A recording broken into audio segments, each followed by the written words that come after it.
Israel warns of red lines over US-Riyadh nuclear reactors deal. Reports earlier this year, Riyadh announced plans to allocate more than $80 billion for the construction of 16 nuclear reactors in Saudi Arabia over the next 25 years.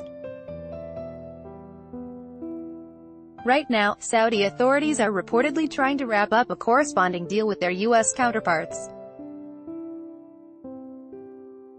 U.S. President Donald Trump has been presented with Tel Aviv's red lines pertaining to a possible agreement whereby Washington would help Saudi Arabia build nuclear reactors, according to a report by Israel's Channel 10 News.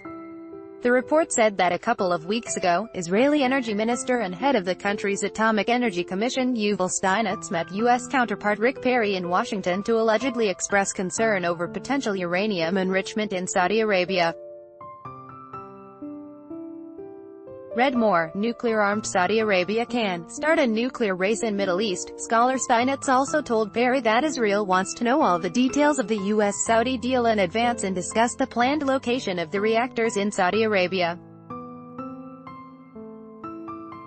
Additionally, Steinitz called for full transparency of the Washington-Riyadh talks, requesting that the U.S. provide all the fuel to the reactors and to remove it from Saudi Arabia so that it cannot be reprocessed.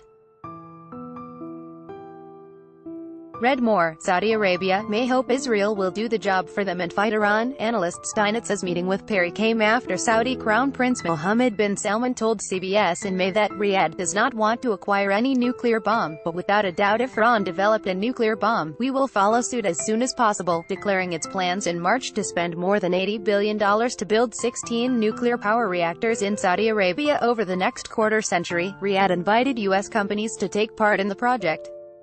However, acceptance from Washington stipulates the signing of a peaceful nuclear cooperation pact that separates civil and military nuclear facilities while ensuring that nuclear fuel production cannot be used to make nuclear bombs.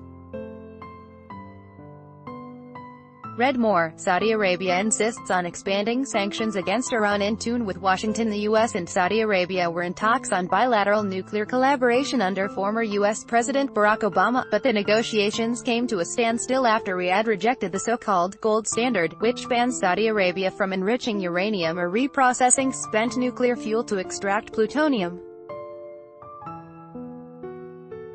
U.S. President Donald Trump, who earlier called Saudi Arabia a big purchaser of equipment and lots of other things, has reportedly promised to scrap the gold standard-related request. Read more: under Crown Prince's rule, Saudi-US-Israel united by anti-Iran interests. Israel, which still refuses to declare its nuclear weapons capability, has never signed the Treaty on the Non-Proliferation of Nuclear Weapons, of which Saudi Arabia is a signatory. At the same time, the two countries are equally concerned over Iran's nuclear ambitions, which they claim were aimed at obtaining an atom bomb. Both Riyadh and Tel Aviv hailed Washington's withdrawal in May from the 2015 Iran nuclear deal, also known as the Joint Comprehensive Plan of Action (JCPOA). They slammed the JCPOA as a flawed agreement and warned that Iran should not be trusted.